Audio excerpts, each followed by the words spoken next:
piel es dulce como la miel y sabes que él no la merece. Hoy tengo que hacerte mi mujer y lo sé muy bien. Ven, vamos a acercarnos pa' ver cómo es esto de rozarnos piel con piel.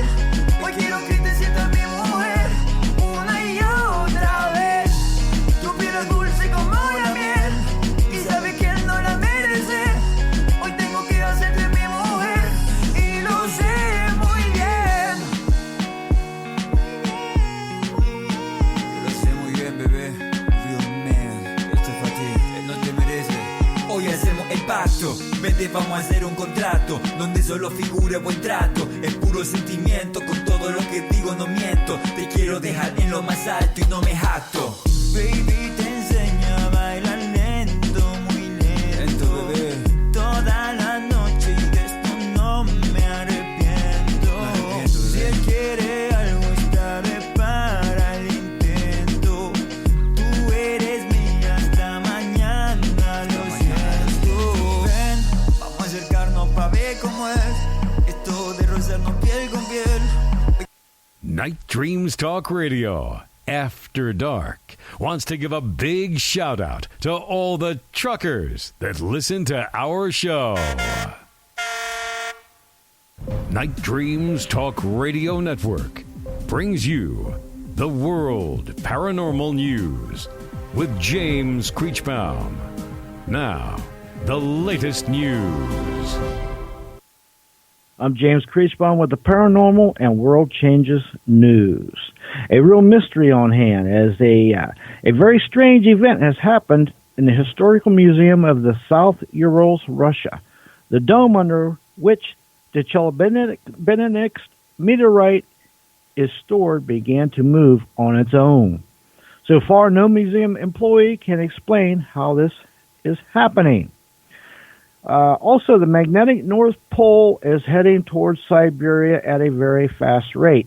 Thanks to a weakening of the Earth's magnetic field, the magnetic North Pole is moving away from Canada and headed towards Siberia at a rate of 34 miles per hour. At that rate, it's going to be really off real soon. Also, this weekend, winter solstice and a Eurasids meteor shower is all happening this weekend. Also, in Australia, the fires, a Christmas state of emergency. A crisis is declared as a 400,000-acre mega blaze threatens to join a nearby brush fire to form a monster inferno around Sydney. They have really been getting at the worst of that. Also, in the news, the building blocks of life is shown to exist as a quantum wave. Now, physicists just demonstrated that amino acid chains display quantum wave interference.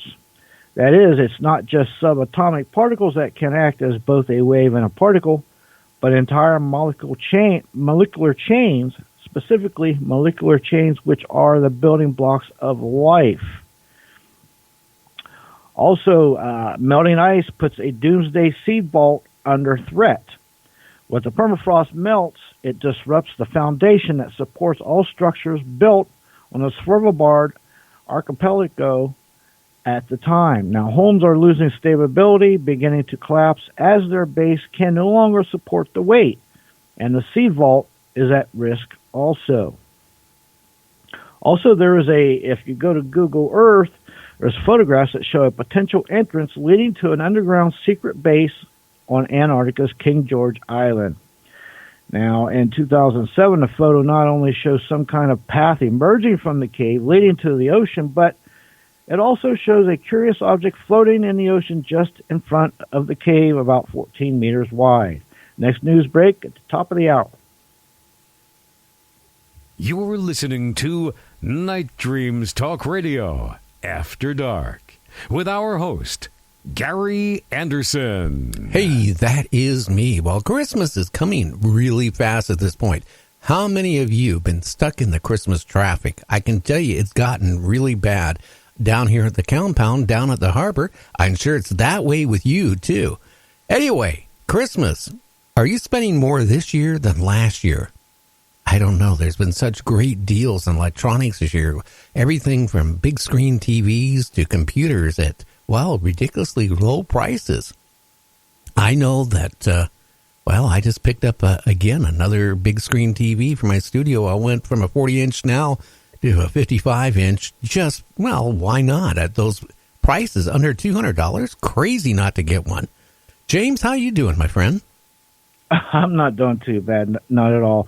But, was it today? No, it was yesterday. I went to the little store up the street, and again, I get home about a half hour later. How was your visit at such and such store? I was thinking of how we talk about that all the time. Yeah, isn't that kind of strange?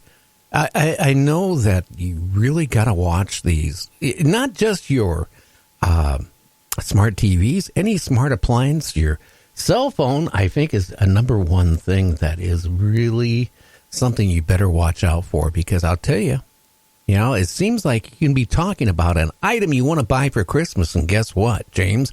It's showing up a few minutes later on either on Facebook or when you go Google something, and all of a sudden the item you were talking about, there it is.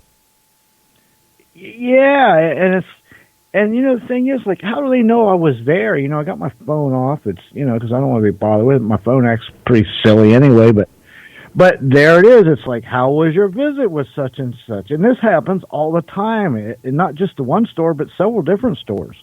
Oh, yeah, it's crazy. And it makes you just wonder what is going on. Yeah, because I remember you used to talk about a year or so ago how you was, I forget what it was, you were talking about a bike or something, and next thing you know, it was all over the place in front of you to buy this, here's a sale, and it reminds me of that. That was one of the guests we had on, and he was talking about a custom beach bike that was custom made, that it very rare, not many places carried it. And, after he got done talking about it with his wife, the next morning he's on his phone, and it's popping up everywhere on his phone.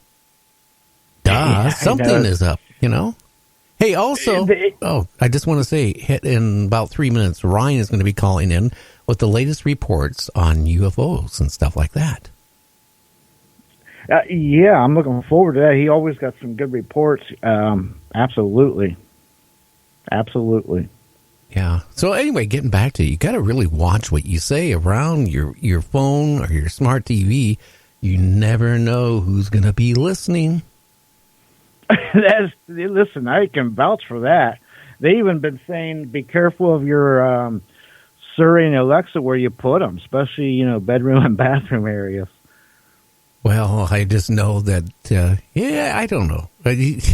You pay the price. I mean, look at the thing. How can they be dumping TVs out? 55-inch TVs as low as $150. It's crazy.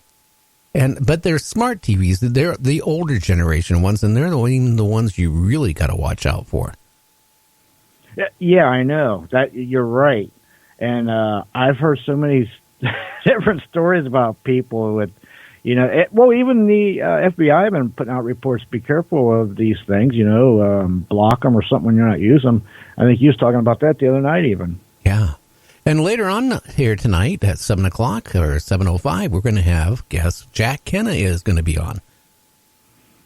Yeah, he is. And listen, Jack is a treasure trove of information into the paranormal. He's an author, teacher, investigator. He's done a lot of stuff, and he's a TV personality. He's been on TV for, 10, 15 years or better. So it's going to be exciting. Oh, yeah. Now, for the listeners out there who are going to wonder what happened, I made the decision that we cut the show back down to 3 hours. The 4-hour thing was just physically getting too demanding on me. And to the point where, having to book people, doing the responses to all the emails I have and everything else, and my daily life, it was starting to be a little bit too time consuming. So we dropped it back down to from 6 o'clock Pacific West Coast time to 9 o'clock, Pacific West, and 9 to midnight Eastern time. So I think it's a good 3-hour show, which, we'll be able to devote even more time in if we need to, depending on the guest. Yeah, I think it'll work out really good the way you with the 3 hours. That way beforehand and afterhand we get a little leeway in case the guest needs to come on a little before or after if we have to, and then we have our little round table and our little wacky news or whatever it may be, or Ryan reporting in the first hour. So I think it'll work out good. Oh, I think so too. And what also was a killer was lately the flu season's going around, and I was having guests dropping out right and left, which made it really hard to try to do a 4-hour show if you have a guest drop out. And that makes it much harder. And on top of it, I came down with the flu. I'm not feeling good myself tonight. James isn't feeling good. I don't know what he's coming down with. Maybe it's the Barry Harry syndrome. I don't know, but I don't know. No, I think I got a little clogged ear, which is kind of throwing my equilibrium off. I keep wanting to go to the right. Well, that's better than going to your left. Yeah, well, you make 3 lefts, you make a right anyway, so it all goes to the same place, mister. Yeah, it does. I'm waiting for Ryan to call in, and that way we can get our reports coming in, and then after that we can do, to the top of the hour, we can do our wacky news and, and our stuff like that. Yeah, my goodness, you should have a couple of days of all kind of crazy snakes and pickles in jars and all kind of horror stories. Yeah, pickles in the jars. Were you referring to penises in the jars? You said it. I did. I just set you up for it. I know. I just knew you did. I'm wondering whatever happened to the guy. I wonder what's going to happen when he goes to court. I know he was arrested and all that stuff. I just still kind of curious. I should do some more double checking over the weekend and find out what he was actually charged with. Yeah, I would love to be a fly on the wall when he gets into the big house and they say, "What are you in for?" Well, I got caught with 5,000 pickles in jars. Yeah, something. Yeah. Well, I'm wondering if Ryan forgot to call in. He messaged me. Hopefully we didn't lose that line for Skype tonight. That would be horrible. Yeah, Skype is like they've got their own personality. These Skype lines, they each one individually. I must say, they really do. I'm starting to wonder. Yeah. So, yeah. And it's funny. I've been trying to add people on Skype, and I have had no problems. But now, lately, people, guess they have Skype. They give me their Skype name, right? I go to put it in, and it comes back. It doesn't recognize it. I don't know what's going on. No, it won't. It you know what? It won't. They can call you, but you can't call them. That's the way Skype's set up. No. They have a Skype name. I'm not talking a phone number now here. Right, a name. I know what you're talking about. The name. I got one too, but you couldn't call me. I can't call. I can't even call it. You can call with it, but you can't have incoming calls unless it's a Skype. Unless it's a Skype to Skype, you could do it. You probably could do it. I've been doing that off and on. And they just started doing this here when the last update was like 2 days ago. And